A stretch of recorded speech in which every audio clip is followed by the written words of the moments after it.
నమస్కారాలతో ఈరోజు ప్రపంచ పుస్తక దినోత్సవం సందర్భంగా ఈఆర్ ఫౌండేషన్ తరఫు నుంచి ఆర్మూర్ ప్రాంతీయ గ్రంథాలయానికి చేరుకోవడం జరిగింది.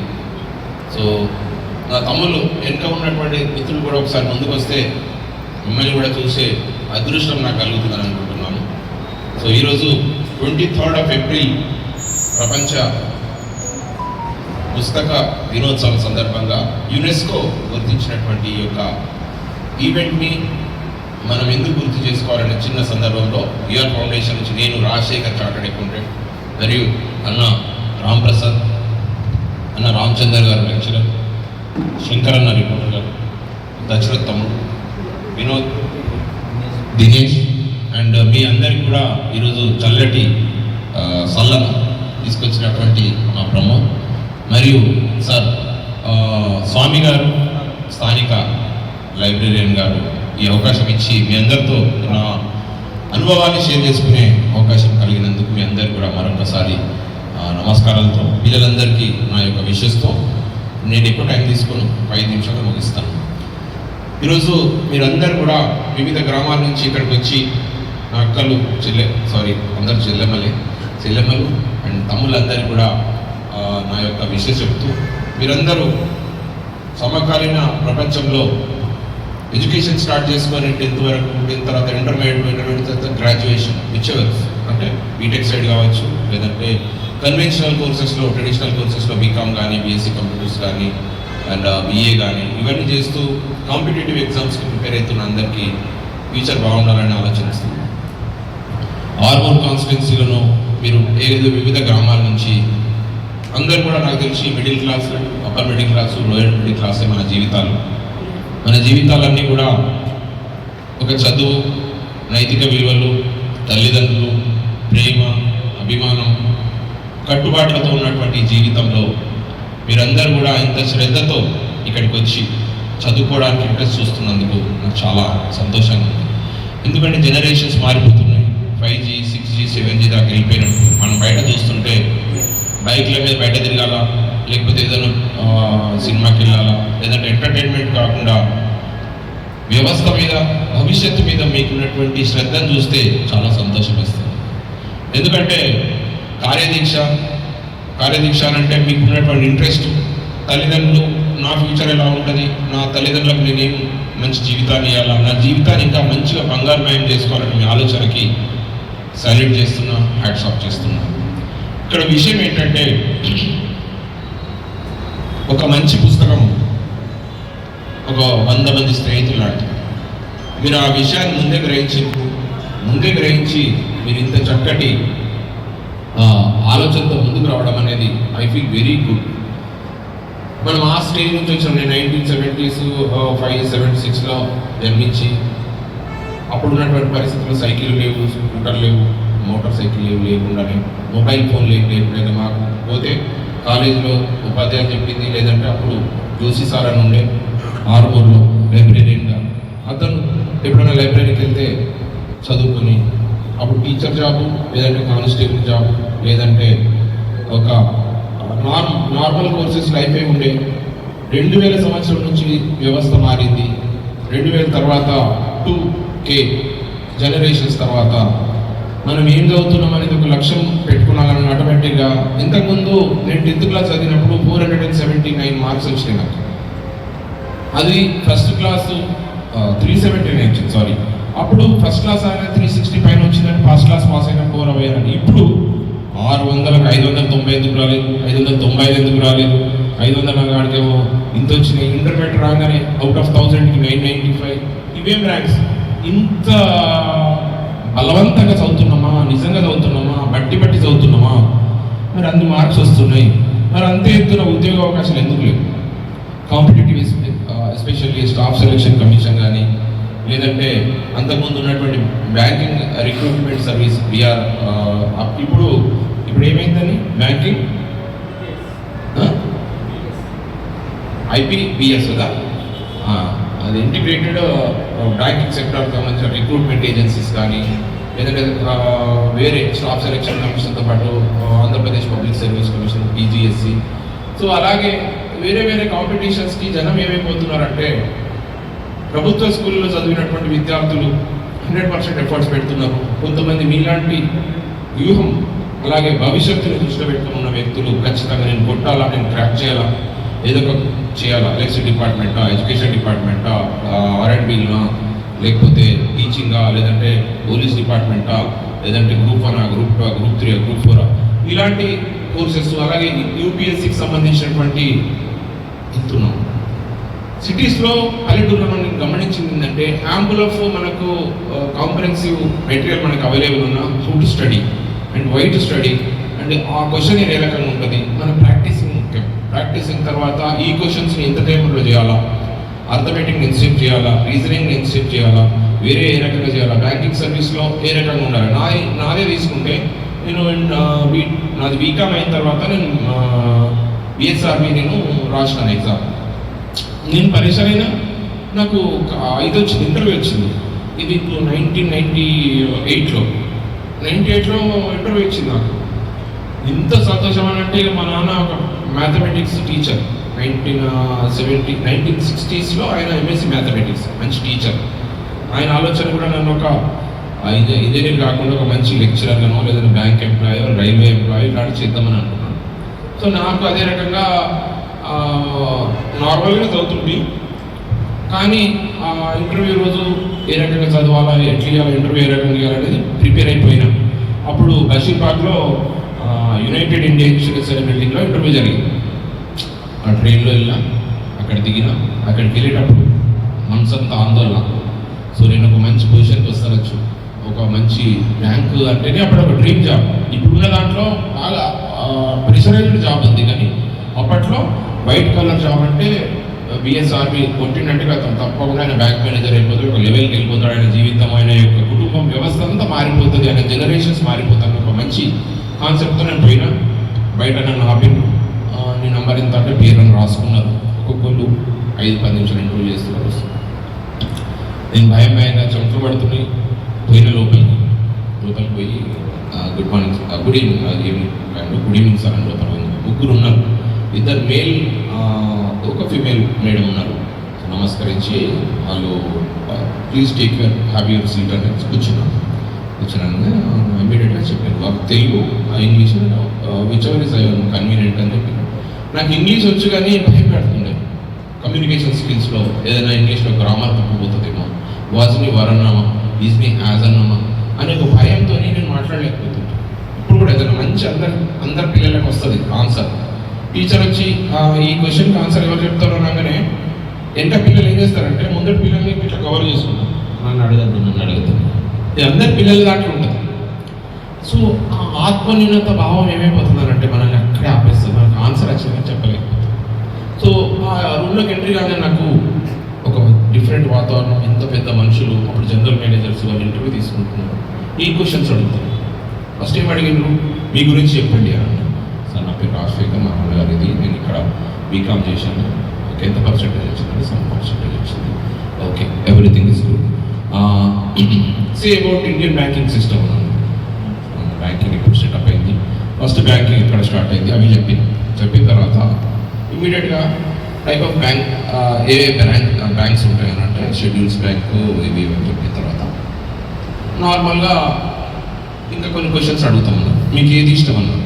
నేను ఏమన్నా అప్పుడు కొంచెం సినిమా పాటలు ఎక్కింటుంటే సినిమాలో అప్పుడు జగదేక వీరుడు సుందరి, గీతాంజలి ఇవన్నీ సినిమాలు వచ్చినాయిగా, మంచి ఇష్టం కదా సినిమాలు అని చెప్పేసి. తెలుగులో లతా మంగేష్కర్ పాడిన ఒక సాంగ్ చెప్పుకున్నారు, అది నాకు తెలియలేదు, స్కిప్ అన్నాను. ఇంకోటి ఎప్పుడు ముంచే నువ్వేది అన్నాను, మల్లెపూ అన్నాను. మల్లెపూ ఎప్పుడు పోయేది, ఓన్లీ వేసవి కాలంలో ఆ టైప్లో. అట్లా 2 క్వశ్చన్స్ పోయినాయి. ఎంతో ఆశలు పెట్టుకొని ఎన్నో చదువుకొని పోయిన తర్వాత అక్కడికి పోయిన తర్వాత నేను డిఫీటెడ్. నాకు ఇంటర్వ్యూలో పోయింది, చాలా బాధ వేసింది. మా నాన్న చాలా బాధపడ్డాడు, అయ్యో ఇంత దాకా వచ్చిన తర్వాత ఇంటర్వ్యూలో పోయింది కదా అని చెప్పి ఎంతో మనసు బాధ పెట్టుకున్నాను. కానీ ఆ క్షణం నేను ఒక కమిట్మెంట్ తీసుకున్నాను. అంతకుముందు నా ఫ్రెండ్స్ ఎవరైనా ఇంటికి వస్తే చదువుకుంటప్పుడు ఎవరైనా వస్తే బాగుండు బయటకు పోతుంటే బండి వేసుకున్నాను. కానీ ఆ క్షణం డిసైడ్ చేసుకున్నా, నేను సెట్ అయ్యేంత వరకు నా ఫ్రెండ్స్ని శత్రువులాగానే చూసాను. అమ్మ నేను లేనని చెప్పి కొద్దిసేపు పోతా, నాకు కన్వీనియంట్ అయిపోయిన తర్వాత ఈవినింగ్ పోతాను. అని చెప్పి చదువు మీద శ్రద్ధ పెట్టుకొని నేను చూపించినటువంటి ఆ యొక్క ఆలోచన ఏమైపోయిందనంటే ఆటోమేటిక్గా వాళ్ళ యొక్క ఏదైతే ఎగ్జామ్స్ నేను రాసిందో, నేను చార్టెడ్ అకౌంటెన్సీ ఇంటర్వ్యూ అయినా బోరైతురా అమ్మ బోరైతురు ఎవరైనా నా అనుభవాలు పంచుకుంటున్నానంటే అందులో ఒక్క పాయింట్ అన్న మీకు కూడా యూజ్ అవుతుంది. మీ యొక్క కార్యదీక్షకు నేను కొంచెం ఇదవుతాను. అంటే ఫెయిల్యూర్స్ ఆర్ ఏ స్టెప్స్ వరకు సక్సెస్ అన్నట్టు. Don't judge by book by its cover అని కొన్ని చదువుతాం మనం. అంటే మా నాన్న అంటుండే అరే ఒక చిరిగిపోయిన అంగేసుకున్నా సరే ఒక మంచి పుస్తకం కొనుక్కోరంటారు. ఒక ఇంట్లో ఉంటుంది, ఇంట్లో ఒక మంచి పుస్తకం లేకపోతే శరీరంలో ఆత్మ లేని శరీరం లాగా ఉంటుంది. అందుకోసమే మీ అందరినీ కూడా నేను ఎందుకు ఇలా మంచి మేధావుల్లో వర్ణిస్తున్నా అంటే మీరు ఒక ప్రయత్నం మొదలుపెట్టి మీరు ఖచ్చితంగా సక్సెస్ అవుతారు. ఎందుకంటే ఇప్పుడు నిజామాబాద్ వాళ్ళంటే నిజామాబాదే పోతాం అనుకోవాలి. మీరు ఇక్కడికి వచ్చినట్టే మీరు రీచ్ అవుతారు. గ్రూప్ 1 అనుకుంటే గ్రూప్ 2 అన్న కొడతాం, ఐఏఎస్ అనుకుంటే గ్రూప్ 1 అన్న కొడతాం. ఖచ్చితంగా మీ అందరి యొక్క మంచి విషయస్ ఉండాలని ఆలోచిస్తూ నా అనుభవంలో చార్టెడ్ అకౌంటెన్స్ కోర్స్ అనేది which is very toughest course in India and also 10 ఇండియాలో మీరు సర్చ్ కొట్టే గూగుల్లో 10 టఫెస్ట్ కోర్సెస్ ఇన్ ఇండియాలో సిఏ అని ఒకటి వస్తుంది. ఆ కోర్సు నేను ఎంచుకున్నప్పుడు నన్ను అందరూ ఏమన్నారంటే మా సార్ నువ్వు చదువుతావు బాయిగా, నువ్వు రోజు సినిమాలు చూస్తావు, తిరుగుతావు, గాలిగా తిరుగుతావు, అటు ఇటు తిరుగుతావు, నువ్వు ఏమవుతుంది అన్నాను. ఆ సార్ ఇచ్చింది నాకు నెగటివ్ బూస్టర్ ఇచ్చిండు. నేను పాజిటివ్గా మార్చుకున్నా. ఒకరోజు 6 సంవత్సరాల తర్వాత నేను సార్ దగ్గరికి పోయి సార్ నేను పాస్ అయినా అని చూపిస్తే సార్ వండర్ అయ్యింది. అరే నేను అన్నది నేను బాధతో కాదు, నా కోపంతో కాదు, ఇంకో తంతం కాదు, నువ్వు నీ దాంట్లో ఒక జీల్ ఉంది, దాన్ని నేను స్పార్క్ చేసిన అంతే, నువ్వు అది ఖచ్చితంగా తెలుసుకొని వస్తావు. అయితే ఫస్ట్ సిఏ ఎగ్జామ్ నేను రాస్తున్నప్పుడు ఒకరోజు మంచిగా ఇంటర్మీడియట్ డిగ్రీలో నేను ఏం చేస్తుంటే ఎగ్జామ్ పేపర్ ఏమైనా తగ్గటగటగా రాసి సార్ అడిషనల్ ఒక అడిషనల్ తీసుకోగానే వీళ్ళు చదువు రాష్ట్రంలో చూస్తాను. అరే నాయన రాస్తారేం కదా మళ్ళీ ఆలోచన రాస్తాను. అలా రాసుకోవాల్సిన ఇంకో 2 ఎడిషన్ ఇది ఏం రాస్తున్నాడు రవి అని రాసి నాకు డిగ్రీలో ఇంకా ఎకనామీ బీకామ్ లెవెల్లో ఇక్కడ బీకామ్లో ఎకనామిక్స్లో నాకు 98 వచ్చినాయి. Nobody gets since my attainment of such kind of marks.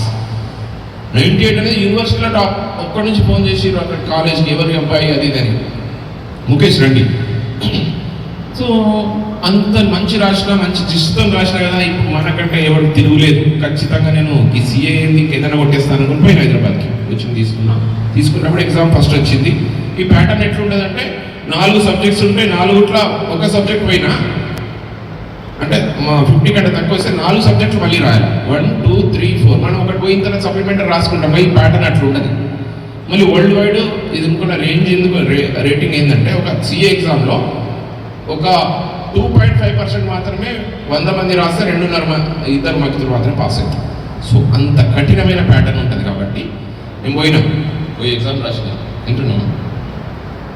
Exam రాసిన ఫస్ట్ పేపర్ తీసుకొని సార్ ఎడిషన్ అన్నా, ఇందులో కూడా ఎడిషన్ అని అందరు చూస్తున్నాను. నన్ను ఇట్లా ఏం కామని రాసుకున్నాం, మా కాలేజీలో రాసేసినాం కదా అని తెచ్చుకున్నాం. రాసిన అందరికంటే 15 నిమిషాల ముందే పేపర్ ఇచ్చి బయటపడ్డా. 4 పేపర్లు రాసిన. ఆ రోజు సినిమా చూసి ఇంటికి పోయినాం. ఆల్బమ్కి హైదరాబాద్ ఎగ్జామ్ రాసిపోయినాం.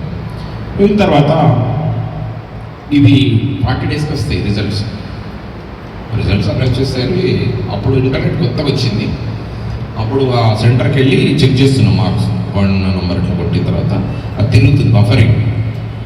బఫరింగ్ తర్వాత ఇట్లా వచ్చింది. ఈ Rajasekhar marks number 1, paper 1, paper 2, paper 3, paper total ఎంత వచ్చింది తెలుసా? 28. 4 పేపర్లు కలిపి. ఇన్కమ్ ట్యాక్స్లో నేను ఎడిషనల్ తీసుకున్న దాంట్లో ఏం వచ్చింది? 1 మార్క్ వచ్చింది. దాంట్లో 5 ఎడిషనల్ తీసుకున్నాను. నేను రాసింది ఏంది? వెయిట్ వేస్తేనే మరి 1 కిలో అవుతుంది, ఈ 1 మార్క్ ఏంది రాబాయి ఆలోచించి మా మెంటర్ దగ్గరికి వెళ్ళినా. వాట్ డిడ్ యు రైట్ అన్నాడు. గంగిగో పాలు గరిటెడైన చాలు, కడవడైననేమి కరము పాలు.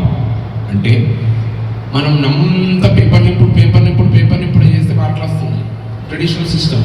కానీ ఈ యొక్క టఫెస్ట్ ఎగ్జామ్ మీరు ప్రపంచ స్థాయి పోటీ చేయాలంటే మాత్రం ఆ లెవెల్ ఆఫ్ నాలెడ్జ్ ఉండాలా, ఉత్తుత మాట రాస్తే కాదు అని చెప్పిన తర్వాత నేను ఆలోచించి నేను ప్రక్షాళన చేసుకున్నాను. ఒట్టిగా మనమే మోసం చేసుకొని అక్కడ పోయి రాసి రిజల్ట్ వస్తుంది రాదు. దిస్ ఈజ్ కాంపిటేటివ్ దునియా. ఈ దునియాలో నీకు దమ్మున్నోడే ముందుకు పోతాడు, ఖచ్చితంగా నీకు స్కిల్ మంచిగా ఉన్నోడే నీకు 100% ఎఫర్ట్స్ ఇస్తాడు, 100% ఇస్తాడు. మమ్మల్ని మనం మోసం చేసుకోకుండా అప్పటి నుంచి నేను ఒక సిలబస్ని ఒక 2 పేపర్లను రాసుకోవడం మొదలుపెట్టినా, దాన్ని రివిజన్ చేస్తున్నా, పండుకున్నా, కూర్చున్నా, ఎటన్నా పోయినా, చాయ్ తాగినా, టిఫిన్ చేసుకున్నా, ముందర పెట్టుకుని చదువుతుంటా. అందులో ఉన్నటువంటి ఇంపార్టెంట్ పాయింట్స్ ఉన్నాయి. Apple is invented in Pennsylvania అని ఉందనుకో, పెన్ అనగానే పెన్ బొమ్మ తీసుకొని పెట్టుకుంటాను. ఆటోమేటిక్గా నా మైండ్ ఎట్లా స్ట్రైక్ అయ్యి ఈ రివిజన్ పనికి వస్తుంది. ఇంత పెద్ద పుస్తకము రేపటి ఎగ్జామ్ కొరకు గతగానం ఎట్లా చదువుతాం? ఇది బ్రెయిన్ అయితే కంప్యూటర్ కాదు కదా. అందుకని మీరందరూ కూడా 200% ఎఫర్ట్స్ పెడుతున్నారు. ఇక్కడ ఉన్నటువంటి చిట్టి చెల్లెమ్మలు, తమ్ముళ్ళు అందరి ముఖాలు చూస్తుంటే మీ యొక్క మైండ్ సెట్, కాన్ఫిడెన్స్ లెవెల్స్ పెంచుకోండి. 1+1 2 ఎట్లయితే నిజమో మీరు చదివితేనే కూడా 100% ఒక బుక్లో మీరు ఎంట్రీ అయిన తర్వాత మీ యొక్క నాలెడ్జ్ కంపల్సరీ ఇంప్రూవ్ అవుతుంది. నిన్న ఎక్కడో చదివినా మన బ్రెయిన్ అట ఒక బల్బును వెలిగించేంత శక్తి, ఎలక్ట్రిసిటీ ఉండదట. స్విచ్ ఆఫ్ చేయకండి, స్విచ్ ఆన్ చేసి పెట్టండి. తప్పకుండా ఎప్పుడన్నా మధ్యాహ్నం పూట మీరు కూడా టిఫిన్లు తెచ్చుకొని ఇక్కడ తింటున్నారంటే నిజంగా నాకు చాలా గొప్పగా అనిపిస్తుంది. మిమ్మల్ని ఎందుకు చూస్తే మీ యొక్క తపన, మీ ఆలోచన. నాకు అవకాశం వచ్చింది ఈరోజు, ఎందుకు వరల్డ్ బుక్ డే రోజు మీ అందరినీ కలుసుకొని ఒక 4 విషయాలను మీతో పంచుకోవాలని. ఇంకోటి నేనేమంటున్నానంటే అరకొర వసతులతోనే ఉన్న బుక్స్తోనే చేయకుండా టెక్నికల్గా క్రికెట్ ఆడతాం. మనం ఒక కోచ్ని ఎందుకు పెట్టుకుంటాం? ఆయన తర్ఫీదుని ఇస్తాడు. ఈ బాల్ ఆఫ్ స్వింగ్ పడితే ఏ రకంగా కొట్టాలా, ఇన్ స్వింగ్ అయితే ఎట్లా కొట్టాలా, ఎట్లా డిఫెన్స్ చేయాలా, ఎట్లా హిట్ చేయాలా, ఎట్లా మసిల్ పెంచుకోవాలా, ఎట్లా కరెక్ట్గా చూడాలా బాల్ని, ఎట్లయితే చెప్తారో మీకు మెంటర్స్ కూడా అవసరం. ఎందుకంటే ప్రతి వ్యక్తికి గురువు అవసరం. సో ఇక్కడ మీరు అందరికి పుస్తకం ఒక గురువు లాంటిదే. నేనేమనుకున్నామంటే మా అన్నలందరూ కూడా ఇందరూ డిస్కస్ చేసినాం, ఒక ఆన్లైన్లో ఏదైనా ఒకటి మీ అందరికీ ఇక్కడ చదువుకునే పిల్లలకు ఏదైనా డౌట్ వచ్చినప్పుడు మ్యాక్సిమంగా మీ నుంచి ఇన్ఫర్మేషన్ తీసుకొని ప్రాక్టికల్గా ఏదో వచ్చినాం, పుస్తకాలు ఇచ్చినాం, పోయినాం, మీరు చదువుకున్నారు పోయినాం, ఏది బటర్ మిల్క్ ప్యాకెట్లు ఇచ్చినాం పోయినామని కాకుండా రియలిస్టిక్గా, ఎఫర్ట్ఫుల్గా, పవర్ఫుల్గా మీ మైండ్లకు చేరడానికి ఏదైనా మన సైడ్ నేను ఆరుగురు బిడ్డగా, మీరందరూ నా యొక్క తమ్ముళ్ళగా, చెల్లెలుగా నేను ఏదైనా సాయం చేద్దాము అని అనుకుంటే నేను ఒక చార్టెడ్ అకౌంటెంట్గా income tax work, audit work, ఏదైనా లోన్స్ వర్క్ అది వర్క్ చేస్తుంటా. That is can not be relevant. నేను ఉన్నటువంటి కాంపిటీషన్ టైంకి ఇప్పటికి తేడా ఉంది. కాబట్టి దశరథ్ తమ్ముడు చెప్తున్నాడు, వాళ్ళ బ్రదరు ఐపీఎస్ ఆయన మొన్ననే వాలంటరీ రిటైర్మెంట్ తీసుకున్నాడు. మదనం గంగాధర్ అనే డిఎస్పీ మన ఆర్మూలోనే చదువుకున్నాడు. చిన్నగా స్కూల్ పోతుండే ఒక ఎస్ఐ నుంచి ఒక డిఎస్పీ స్థాయి వరకు వచ్చి ఆర్మూని మంచి పేరు తీసుకొచ్చినటువంటి వ్యక్తులు చాలామంది ఉన్నారు. కాబట్టి do not deteriorate your mind, do not depress your mind, do not suppress your mind. ఎప్పుడైనా ఇదేంది ఎట్లుంటుందో ఏమో, 25, 26, 27, 28 సంవత్సరాలు వచ్చేసినాయి, మాకు జాబ్లు వస్తే రావు, గవర్నమెంట్ ఇట్లా అనుకుంటుంది, అవకాశాలు రావు, మనమే వెతుక్కుంటా పోవాలా. కంపల్సరిగా నీకు ఉన్నటువంటి స్కిల్ని ఏర్పరచుకొని ఖచ్చితంగా అదే డైరెక్షన్లో వండి 100% సక్సెస్ అవుతారు. ప్రభుత్వాల్లో ఇంకోలో నిందించడం కాదు, మన దగ్గర ఉన్నటువంటి స్కిల్స్ని కొంచెం చానబెట్టండి. నేనేమనుకుంటున్నానంటే ఏదైనా ఆన్లైన్లో నా పిల్లలు ఇక్కడ ఎవరైతే చదువుతున్నారో వాళ్ళకి కొన్ని ఫోన్ నెంబర్స్ ఇచ్చి ఇక్కడ ఒక స్క్రీన్ ఏర్పాటు చేసి వీడియో కాన్ఫరెన్స్లో ఎవరైనా నంబర్స్ మనం ఇన్పుట్ చేసి ముందే అక్కడికి పెడితే మీ డౌట్స్ ఏదైనా ఉన్నప్పుడు మీరు ఏ రకంగా చదవాలా, బ్యాంకింగ్కి, రైల్వేకి ఏ రకంగా చదవాలన్నప్పుడు ఆయన ఒక పర్సన్స్ మనకు సహాయం చేయడానికి సిద్ధంగా ఉన్నారు. మీరు ఒకవేళ మీరందరూ కలిసి ఒక టీమ్గా తయారై ఒక యూనియన్ మీన్స్ ఒక ప్రెసిడెంట్గా, ఒక రిప్రజెంటేటివ్గా తయారై మీ లిస్ట్ ఇచ్చి ఫోన్ నెంబర్స్ ఇస్తే నేను ఏం చేస్తానంటే అతను పంపించి ఒక గ్రూప్ తయారు చేసి మీకు ఎప్పుడైనా డౌట్ వచ్చినప్పుడు, సపోజ్ ఆయనకు బ్యాంకింగ్ ఉంది, ఈ అమ్మాయికి రైల్వే ఉంది, ఈ అమ్మాయికి టీచర్ ఉంది, ఇంకా గ్రూప్ 1 ఉంది, గ్రూప్ 2 ఉంది, అందులో కొంతమంది సెలెక్ట్ చేసి ఎవరికి ఎవరు రిలవెంట్ ఉంటే ఏదైనా డౌట్స్ వచ్చినప్పుడు ఏ రకంగా చదవాలి సార్, ఎంత ఉంది సార్, లాస్ట్ టైం ప్యాటర్న్స్ ఎట్లున్నాయి సార్, మొన్న వచ్చిన పేపర్స్ ఎట్లున్నాయి సార్, ఏం చదివితే మనకు తొందరగా వస్తుంది సార్, ఈసారి ఏ సబ్జెక్ట్లో మార్కులు ఎక్కువ వచ్చే ఉంది సార్, ఇప్పుడు ట్రెండ్ ఎట్లా ఉందని తెలుసుకోవడానికి మీకు అవకాశం ఉంటుందని నేను ఆలోచిస్తున్నా. సో మీరు అన్యలో భావించద్దు, మీకు ఏదైనా అనిపించినప్పుడు మీ సార్కి చెప్పండి, స్వామి సార్కి. ఇది ప్రజలకు ఉపయోగపరమైనటువంటి ఒక మంచి కార్యక్రమం. మీ తల్లిదండ్రులను మీరు సంతోషపెట్టాలంటే మీరు ఎన్ని పైసలు తీసుకొస్తాను కాదు, మీరు ఖచ్చితంగా సెటప్ అవుతుంది. అమ్మాయి జీవితం చేయాలంటే పెళ్లి చేసేస్తే పోతారు. కానీ ఇప్పుడున్న పిల్లలకు ప్రపంచవ్యాప్తంగా జరుగుతున్నటువంటి దాడులు కానీ, అమ్మాయిలపై జరుగుతున్నటువంటి అఘాయిత్యాలకు మనం ధైర్యంగా నిలబడాలంటే మన చదువు ముఖ్యం, చదువు ఉద్యోగం ముఖ్యం, ఉద్యోగం మన కాళ్ళ ముఖ్యం, ఎదుటోడు భయపడతాం. అట్లని చెప్పి మనం చదువుకొని మన తల్లిదండ్రులకు ఉద్యోగాలు, మన పిల్లలకు రేపటి భవిష్యత్తుకు నిర్మాణం చేసేది మీరే. కాబట్టి మీరు ఖచ్చితంగా ఒక టీం వర్క్ తయారై నాకు లిస్ట్ ఇస్తే డెఫినెట్గా will put an efforts to send any kind of your information to somebody else so that you can able to make over a platform that gives the assistance of your academics కానీ education సిస్టంలో కానీ లేదంటే competitive exams కానీ use అవుతాను ఉద్దేశంతో మేము రావడం జరిగింది. అందరినీ కూడా ఇంత మంచి టైంలో కలుసుకోవడం, మళ్ళీ ఇంకొకవేళ మీరు ఆ లిస్ట్ కానీ ఇవ్వగలిగితే సార్ ద్వారా నేను తీసుకొని అదొకటి ఏర్పాటు చేయించడానికి ట్రై చేస్తాను. సో మీకు ఒకవేళ నచ్చినట్టయితే ముందుకు రండి, నచ్చకపోయినా మీకు ఏదైనా అవకాశం ఉంటే చదువుకోండి. నేను కబూరు పెడితే మాత్రం తప్పకుండా వస్తాను. నా పేరు రాజశేఖర్, ఏమన్నా నేను నా కార్డ్ సార్కి నేను అవకాశం ఉంటే మిమ్మల్ని కలుసుకుంటాను. మీకు ఇంతసేపు టైం ఇచ్చి మీరు అన్నాన్ని కూడా త్యాగం చేసే కథగట్ట మా అందరి కోసం, మీ అందరి కోసం టైం ఇచ్చినందుకు మీ అందరు కూడా మరొకసారి విషయం చెప్తూ I wish all the best. Definitely I'm sure that I'm going to meet you some time again. Thank you so much. List ఇవ్వండి సో దట్ నా వంతు ప్రయత్నంగా మీకు అవి తెప్పించే ఏర్పాటు కానీ లేదంటే అవి ఏర్పాటు చేయించడానికి ఏదైనా ఎఫర్ట్స్ మాత్రం తప్పకుండా పెడతాను. ఇంకా ఫ్యూచర్లో మీకు ఏదైనా ఇక్కడ ఏదైనా ఇన్ఫ్రాస్ట్రక్చర్తో పాటు బుక్స్కి సంబంధించిన ఏదైనా రిక్వైర్మెంట్ తప్పకుండా చెప్పండి, నేను కూడా అందుబాటులోనే ఉంటాను. మా కార్యక్రమాలు విస్తృతంగా వెళ్తున్నాయి. ఫ్యూచర్లో ఇంకో విషయం, మేధావులు ఖచ్చితంగా పొలిటికల్కి రండి. రాజీవ్ చద్దా వినుంటారు మీరు, పార్లమెంట్లో ఆయన చెప్పినటువంటి మాట, ఒక మంచి టీచర్ ఒక మంచి పిల్లలు తయారు చేస్తాడు, ఒక మంచి రాజకీయ భవిష్యత్తు మంచి నిర్మిస్తాడు. కాబట్టి రాజకీయ అంటరానితనంగా చూడకండి. పక్కా మీరు ఏదైనా అయితమని అంటే గట్టిగా ప్రశ్నించే ధోరణి ఉంటే, మీకు నాలెడ్జ్ ఉంటే, 8వ తరగతి 10వ తరగతి 9వ తరగతి అవి చదువుకున్న వాళ్ళు ఎమ్మెల్యేలు అయితే మనకు చట్టాలు ఏం తయారు చేస్తారు, మీ అనుభవాలు మీ యొక్క ఆలోచన ప్రతిరూపమాలు ఎట్లా చేయగలుగుతారు. కాబట్టి ఖచ్చితంగా రాజకీయ నాయకులు ఎంచుకున్నప్పుడు మాత్రం చదువు ఏంది, ఆయన యొక్క క్రిమినల్ ఏముంది, రికార్డ్ ఏముంది, ట్రాక్ ఏముంది, డబ్బులు ఎట్లా సంపాదిస్తున్నాడు, జనాలకు వచ్చి సేవ చేస్తాడో, వాళ్ళు మన పేరు మీద చేస్తారని మీరు ప్రతి ఒక్కరు కూడా ఒక 1000 మందిని ప్రభావితం చేసే వ్యక్తులు ఇక్కడ 100% మీరు ఆ ఎఫర్ట్స్ పెట్టండి. తప్పకుండా మీరు మంచి భవిష్యత్తు నిర్మించుకోవాలని ఆకాంక్షిస్తూ మీ అందరితో సెలవు తీసుకుంటాం. Thank you so much.